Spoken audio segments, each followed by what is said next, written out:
Hey, what is going on, guys, and welcome back to another episode of the FIFA 17 career mode. This is episode number 95, and we start today's episode off by looking at this guy in the free agents pool who could come in as a new signing for Borussia Dortmund and be our fifth of our second year in charge at the Signal Iduna Park. He's an 18-year-old, 70 rated cam, and he looks pretty decent. He's got some alright stats, and after selling Kaggle to Everton in the last episode, the season opener, if you missed that, do go back and watch it. It was quite an important one with some big sales and big signings. We have Mario Götze here, but he normally plays in the defensive midfield role, and of course Menendez is our main cam. I wouldn't mind another one for the Rezzies, and I think he'd be a pretty decent signing. He accepts his contract, 5-year deal on 10 grand a week, as Thomas Andrade here, 23-year-old 74 cam himself, could be on his way to Frankfurt for £3.9 million.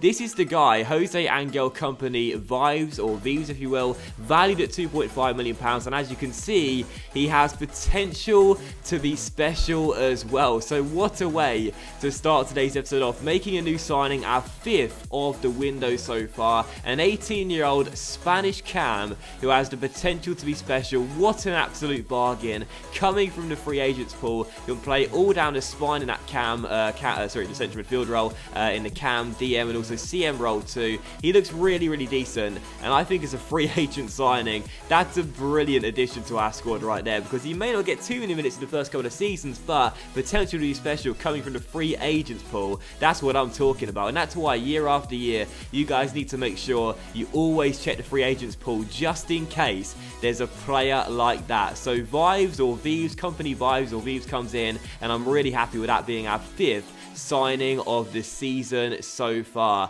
And as we come into the first and only game of today's episode as well here, we take on Borussia Mönchengladbach away in Mönchengladbach at Borussia Park for the Bundesliga season opener. We won the title last season, and now as our style gets even stronger with 3 players making their debuts today, how will we get on against Mönchengladbach in our first game in defense of the Bundesliga title? This is such an interesting season opener. You know, I mean, the season openers are always interesting anyway, but 3 players making their debuts and 3 big names as well. In El Shaarawy, Kevin Volland and Mustafi too. Weigl wearing the captain's armband for the first time and possibly for the season as well. And let's not forget too, Davis starting in a more advanced role. He always plays centre-back, now playing holding mid.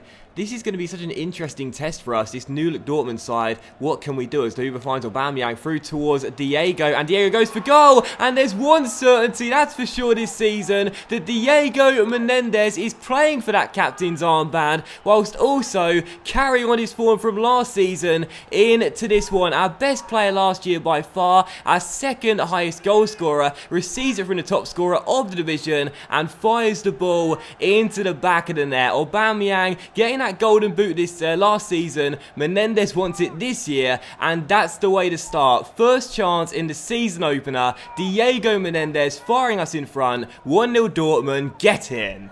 Cheap corner given away by the goalkeeper there. Could have caught that cross, instead punched it behind for a corner. And Diego got quite a lot of assists last season, led the league in assists, and he already gets one here as well. 21 minutes in, Diego Menendez gets the assist for Nicolas Saul, and we take a 2-goal lead. 2 chances for Dortmund resulting in 2 goals. The defender on the line got a touch but couldn't keep it out, and already Menendez is proving his worth to the team. Is he going to become captain? Will you guys give it to him or Weigl? Those two leading the way right now. Well, Menendez has started off this game and this season fantastically well. 2-0 Dortmund, come on. Han for Mönchengladbach, taking around Saul and finding the Hood through the gap towards Christoph Kramer, and Mönchengladbach should have halved the deficit right there. Excellent opportunity. They carved their way inside for a chance, but the shot goes sky high and a real let off for us. Dembele through towards El Shaarawy here, and the Italian takes it around one with a scoop turn and keeps on going. Now the Berber spin to beat his man again and keeps on going. And what a run from El Shaarawy. Excellent stuff. Can he get a shot away here? Keeps on going. El Shaarawy. Oh, brilliant save by the goalkeeper.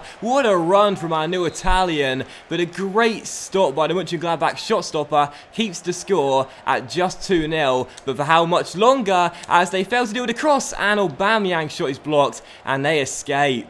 I've got to say, the Hoover's been pretty decent in this DM role. I think I am going to prefer him at centre-back, obviously, but he's winning balls back for us higher up the pitch, and that's really awesome because we didn't really have a player that did that last year. Götze and Weigl started together, and Weigl was like a deep-line playmaker, and Götze, of course, kept on getting forward and wasn't really where he should be as a natural DM, but Davis is like a Kante type of player. Now he's been moved further forward, just wins the ball back for us, plays it on, and that's all he does. I'm gonna like him in this role too, as El Shaarawy cuts inside and goes for goal 2, and the goalkeeper makes an impressive stop there as we are still up by 2. It's been all Dortmund in this game though, and it's just a question of how many more goals can we score, I'm sure, as Mönchengladbach are rocking right now.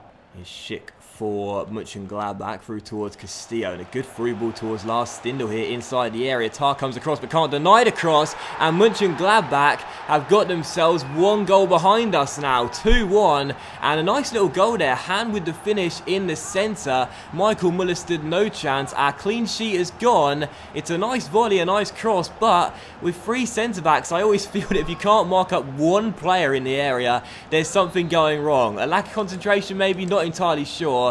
Mönchengladbach back in the game though, and what was all one-way traffic has now seen the game become quite close, 2-1. It's been a pretty action-packed season opener here away at Borussia Park, quite a fun one, and I got to say, you know, FIFA Offline since the patch has been so much better for me in terms of enjoyment, and what a ball that was by Shaarawy too, through towards his man. Now Volland is tackled, but Aubameyang gives it to Diego, tries luck from a mile out, and the goalkeeper makes a good save. Davis wins the ball back here and plays that wide towards Marco Reus off the bench with the fake shot, trying to move past Hoffman here down the left-hand side, and he does very, very well. Still Marco Reus, and he fires the ball just over the bar. What a goal that would have been.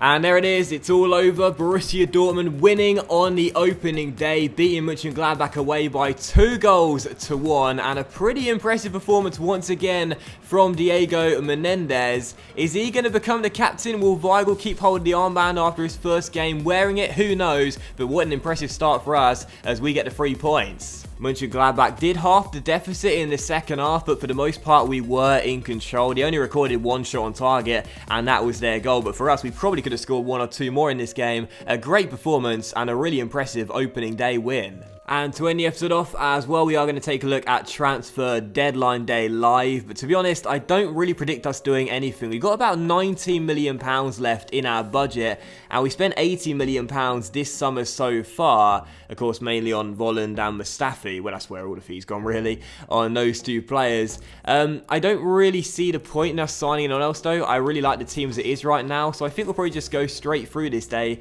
If a bid comes in for one of our big players, we'll have to take a look at it, but for the time being, I'm pretty confident we're going to sell or sign no one. And so deadline day is now entering its final hour, which means no deals can be completed, and strangely enough, we just have a bid here for Enrique for £7 million, but even if we accepted it, he couldn't go anywhere anyway because the clock is about to run down and he couldn't agree a contract on time. So that is that then. Transfer deadline day is going to end there, and as I predicted, we did nothing. Bayern, by the way, sold Vietto, which you guys might be interested in. They sold Luciano Vietto to Juventus for £35 million, and if you remember, since we sold Vietto way back at the start of Season 3 for Borough, we faced him, or I should say faced Bayern 5 times with Borough and Dortmund, and I think he's only played against us once off the bench. He never ever worked out at the Allianz Arena. Maybe he should have stayed with Middlesbrough. Well, that's all ancient history now, so who really cares? But anyway, transfer deadline day over. No need to do anything. We've done our business already, and I'm saving that £19 million for possibly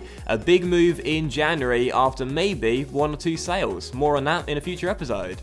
And so as transfer deadline day ends, you will see here that Rafael Guerreiro, our left back, is fed up and wants to be sold in the next transfer window, so that'll be in January. And who knows, maybe he'll get his move away. I mean, I didn't really take too kindly to Kagawa saying that sort of thing last season. He got gone this season, the summer, so maybe Guerreiro can go in January. I do like him, to be fair, but Eric Durm's here as well. He's only 1 rating lower, so we don't really need him. And also, too, you may have just noticed it there, Henry the Hoover Davis has now hit 90 as well. So the Hoover and Diego, the two bros from back in the day at Borough, now have both hit 90 overall. That is so fantastic. And Davis is set for a big season too in that defensive midfield role, now playing further forward and playing more as a Kante type of player as opposed to just a natural defender that sits back. But still, this is our squad then going in to the first half of the season. I really like it. I think the new signings are going to do well for us this season too. And yeah, it's going to be a good year, I feel. You know, I really do. We need to win at least 2 trophies this season, the league and the cup,